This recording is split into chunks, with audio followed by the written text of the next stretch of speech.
CPM ഭരിക്കുന്ന കുട്ടനാട് രാമങ്കരി പഞ്ചായത്തിൽ CPM പിന്തുണയോടെ കോൺഗ്രസ് അല്പസമയത്തിനകം അവിശ്വാസ പ്രമേയം അവതരിപ്പിക്കും.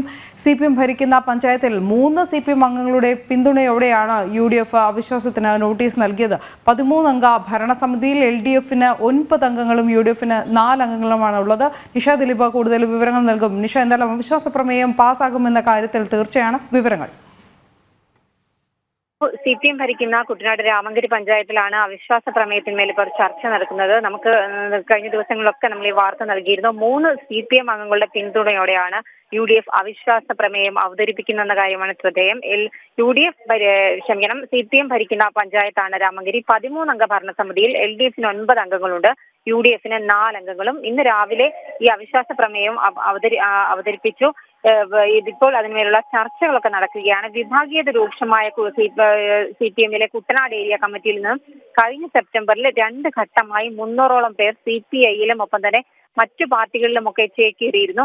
ഈ ഒരു സമയത്ത് തന്നെ വിഭാഗീയതയ്ക്ക് നേതൃത്വം നൽകിയ ആളാണ് രാജേന്ദ്രകുമാർ എന്ന് ആരോപിച്ചായിരുന്നു ഇത്തരത്തിൽ രാജേന്ദ്രകുമാറിനെതിരെ വിമത നീക്കം നടത്തുന്നതിന്റെ പേരിൽ CPM നടപടികളൊക്കെ തുടങ്ങിയത്. എന്തായാലും UDF അവതരിപ്പിക്കുന്ന അവിശ്വാസ പ്രമേയത്തിന് ഒപ്പം നിന്ന 3 അംഗങ്ങളെ, അതായത് 3 CPM അംഗങ്ങൾക്ക് CPM കാരണം കാണിക്കൽ നോട്ടീസ് നൽകിയിട്ടുണ്ട് എന്ന് പറയുന്നു. പക്ഷേ ഇവർക്ക് കാരണം കാണിക്കൽ നോട്ടീസിന് സമയവും കൊടുത്തിട്ടുണ്ട്. പക്ഷേ ഇന്നാണ് അവിശ്വാസ പ്രമേയം അവതരിപ്പിക്കുന്നത്. എന്നാൽ തങ്ങളുടെ അറിവോടുകൂടിയല്ല CPM ഈ അവിശ്വാസ പ്രമേയത്തിൽ CPM-ന്റെ 3 അംഗങ്ങൾ ഒപ്പിട്ടതെന്ന് CPM-ന്റെ ജില്ലാ സെക്രട്ടറി R. നാസർ വ്യക്തമാക്കിയിട്ടുണ്ട്. പക്ഷേ അപ്പോഴും UDF ഉറപ്പിച്ച് പറയുന്നത് CPM ആവശ്യപ്പെട്ടിട്ടാണ് തങ്ങൾ ഈ അവിശ്വാസ പ്രമേയം അവതരിപ്പിക്കുന്നത് എന്ന കാര്യമാണ്. എന്തായാലും ഈ അവിശ്വാസ പ്രമേയം പാസ്സാകുമെന്നതിൽ യാതൊരു തർക്കവുമില്ല. അവിശ്വാസ പ്രമേയം പാസ്സാക്കി കഴിഞ്ഞാൽ CPM-ന് രാമങ്കരി പഞ്ചായത്ത് ഭരണം നഷ്ടമാകും. ഭരണം കോൺഗ്രസിന്റെ കൈകളിലെത്തും. എന്തായാലും വിഭാഗീയത രൂക്ഷമായ കുട്ടനാട്ടിലെ ഒരു പഞ്ചായത്ത് കൂടി CPM-ന് നഷ്ടപ്പെടുകയാണ്. അനു, നിഷ ഇപ്പോൾ സൂചിപ്പിച്ച പോലെ തന്നെ അവിശ്വാസം പാസ്സാകും എന്നതിൽ തർക്കമില്ല. ഈ രാമങ്കരി പഞ്ചായത്ത് ഭരണം കൂടി CPM-ൽ നിന്ന് ഊർന്നു പോവുകയാണ്. പക്ഷേ ഇവിടെ ശ്രദ്ധേയമാവുന്നത് അത് CPM പിന്തുണയോടുകൂടിയുള്ള പുറത്താക്കൽ എന്നതുകൂടിയാണ്. ഇതിൽ പ്രാദേശിക CPM വിഭാഗത്തിൻ്റെ അനുമതി ഉണ്ട് എന്നാണ് മനസ്സിലാക്കാൻ കഴിയുന്നത്. ഇത് സംസ്ഥാന നേതൃത്വത്തിനും അറിയാവുന്നതായിരിക്കുമല്ലോ.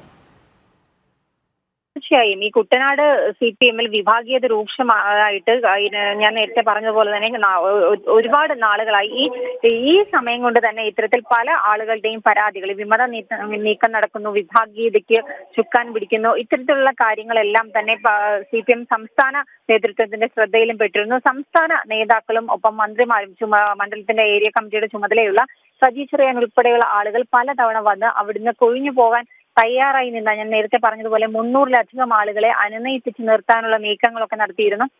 സജി ചെറിയാന്റെയും ഒപ്പം തന്നെ R. നാസറിന്റെയും ഒക്കെ മധ്യസ്ഥതയിൽ നിരവധി ചർച്ചകൾ നടന്നിരുന്നു. രാജേന്ദ്രകുമാർ അടക്കമുള്ള ആളുകളുടെ ഒരു വലിയ വിഭാഗം 300-ലധികം പേർ പോകാനായി നിന്ന സമയത്ത് അവരെ അനുനയിപ്പിക്കാനുള്ള നീക്കം നടന്നിരുന്നു. പക്ഷേ ഈ നീക്കങ്ങളെല്ലാം പാളിയ ഒരു സാഹചര്യത്തിലാണ് ഈ 300-ലധികം പേർ പാർട്ടി വിട്ട് CPM അടക്കമുള്ള CPI അടക്കമുള്ള മറ്റു പാർട്ടികളിലേക്ക് പോയത്. ഈ രാജേന്ദ്രകുമാർ ഇപ്പോഴും വെല്ലുവിളി നടത്തുന്നത് പഞ്ചായത്ത് ഭരണം നഷ്ടപ്പെടുകയാണെങ്കിൽ, തനിക്ക് പഞ്ചായത്ത് ഭരണം നഷ്ടപ്പെടുകയാണെങ്കിൽ താൻ CPI-യിലേക്ക് പോകും. പക്ഷെ CPI-യിലേക്ക് പോകാനുള്ള പ്രാഥമിക കാര്യങ്ങളൊക്കെ തന്നെ നടത്തി ഈ ആളുകളെല്ലാം തന്നെ നടത്തിയിട്ടുണ്ട്. ഇതിൽ 200 പേരും, ഈ 300 പേരിൽ 200 പേരോളം CPI-യിലേക്ക് പോകുമെന്ന കാര്യവും ശ്രദ്ധേയമാണ്. എന്തായാലും ഈ രാജേന്ദ്രകുമാറിനെതിരെയുള്ള നീക്കം അനു പറഞ്ഞതുപോലെ പ്രാദേശിക നേതൃത്വം മാത്രമല്ല, CPM-ന്റെ ജില്ലാ നേതൃത്വവും സംസ്ഥാന നേതൃത്വവും ഒക്കെ അറിഞ്ഞുകൊണ്ട് തന്നെയാണ് ഇത്തരത്തിലുള്ള ഒരു നീക്കം നടത്തുന്നത്. എന്തായാലും ഞാൻ നേരത്തെ പറഞ്ഞു കാരണം കാണിക്കൽ നോട്ടീസ്, ആ കാരണം കാണിക്കൽ നോട്ടീസിന് മറുപടി കൊടുക്കാൻ പോലും സമയം അനുവദിച്ചിട്ടുണ്ട്. അതായത്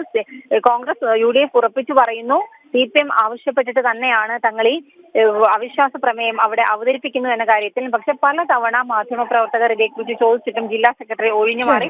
അവസാനം പ്രതികരിക്കാൻ കഴിയാത്തൊരു സാഹചര്യം ഉണ്ടായപ്പോൾ മാത്രമാണ് തങ്ങളുടെ അറിവോടെ അല്ല എന്നുള്ള കാര്യവും ഒപ്പം തന്നെ ഈ അംഗങ്ങൾക്ക്, അവിശ്വാസ പ്രമേയത്തിൽ ഒപ്പിട്ട 3 അംഗങ്ങൾക്ക് കാരണം കാണിക്കൽ നോട്ടീസ് നൽകി എന്ന് പറയുന്നതും. എന്തായാലും ഒരു പഞ്ചായത്ത് കൂടി CPM-ന്റെ ഭരണം നഷ്ടമാകുന്നു. അനു, ശരി നിഷ.